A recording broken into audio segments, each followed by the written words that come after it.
บายดีพบพอกับส่องเมืองลาวพาลุยเนาะมื้อนี้ก็สิมาใส่เบ็ดปลาย่อนคือเก่ามื้อนี้วิธีของเฮาการใส่เนาะวิธีของเฮาคือผูกตามปลายไม้นำไหลนั่นนี่อันนี้เฮาสิใส่อยู่ล้างหนึงนี่ผูกแล้วย้อนลงเหยื่อที่ใส่มื้อนี้ก็สิเป็นเหยื่อด้วงพี่น้องเหยื่อด้วงนี่ด้วงที่เฮาเอาตามดินมื้อนี้ก็นั่งนำยังขึ้นคือเก่ามื้อนี้นำของนั่นผูกใส่ไม้นั่นนี่แล้วเฮาก็ย้อนลงนั่นนี่เลยเนาะเชือกที่เฮาใส่ก็ความยาวก็ว่าหนึ่งว่าแกนหนึ่งมื้อนี้ก็พักจอกไหลพี่น้องไหลลายแห้งมื้อนี้นี่อีกล้างหนึ่งที่เฮาใส่ที่ใส่ก็คือผูกแถวปลายไม้แนวนี้เนาะแคมพังบอนี่เนาะเสือกเช้าผูก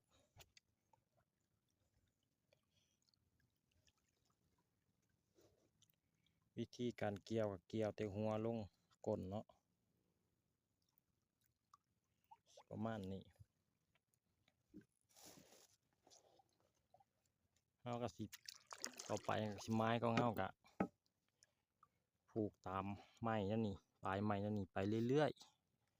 ๆตัวนี้สิเป็นไม้แรกของเฮาเนาะลงจากท่าเรือเฮาสิผูก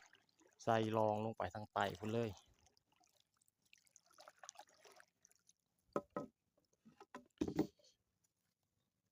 นี่สิเป็นเหยื่อของเฮาเหยื่อด้วงพี่น้องเหยื่อด้วง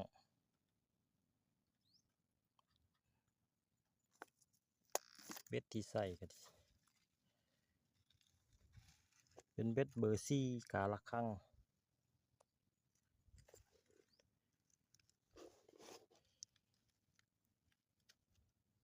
ครั้งหนึ่งหลังจากที่เราผูกแล้วก็โยนลงประมาณนี้เนาะผูกแถวปลายไม้นั่นนี่แหละพี่น้องวิธีการใส่เบ็ดปลาย่อน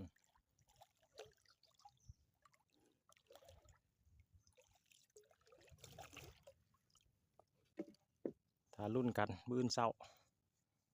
สิมานหรือบ่กับเหยื่อด้วงของเฮาใส่เบ็ดปลาย่อนเหยื่อด้วงพี่น้องรุ่นล้างนี่ปลายไม้พี่น้อง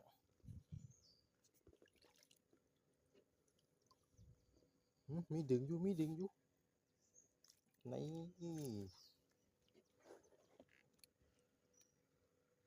ปลาย่อนหนวดย่อนหนวด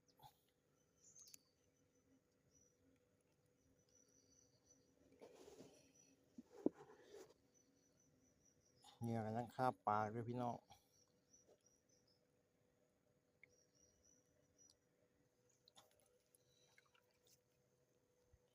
น่าจะมีไส้อยู่ตัวนี้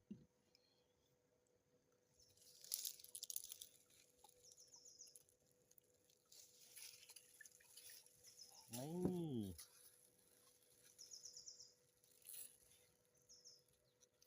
ใส่งามตัวนี้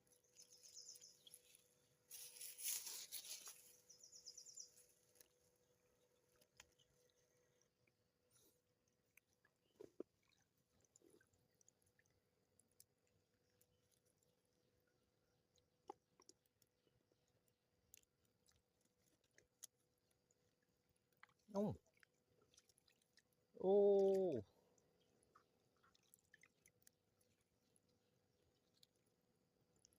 ปลานี่ก็กิน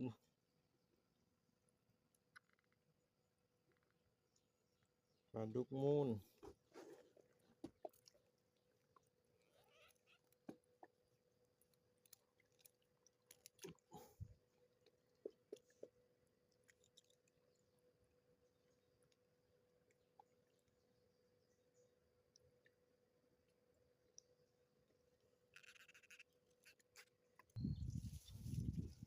ล่างนี้มีอาการล่างนี้มีอาการ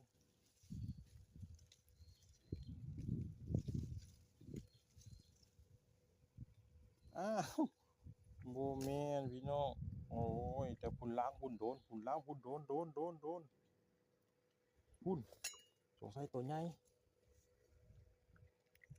ปลายไหมเบิ่งปลายไหมพี่น้องเจอตัวใหญ่แล้ว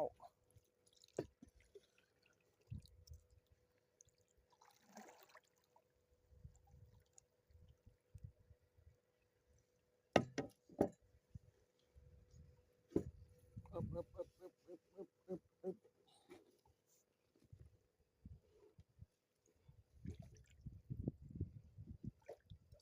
โอ้ยใหญ่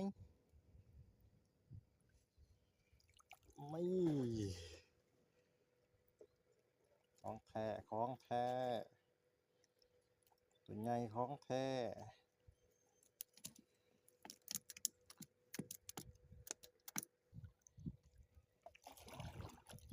โดนอีกแล้วพี่น้อง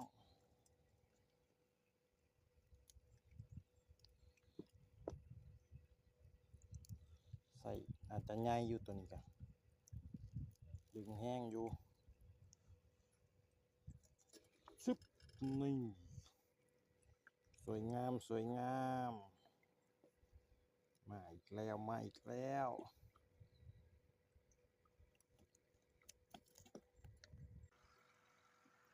ผลงานมื้อนี้บ่คอยถึกมื้อนี้ได้10กว่าตัวบ่หมานนำขึ้นแต่ปลาบ่ถึกมื้อนี้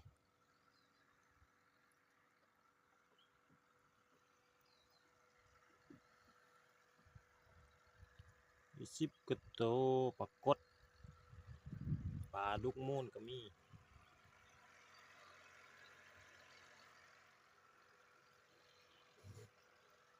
ได้ตัวใหญ่แน่มื้อนี้ก็ประมาณ2โลได้อยู่ดอกรวมทั้งปรากฏย้อนกับตัวใหญ่อยู่มื้อนี้ก็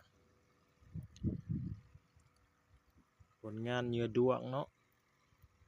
บ่หมานมื้อนี้บ่หมานปานใดมื้อหน้าลุ้นกันใหม่พี่น้อง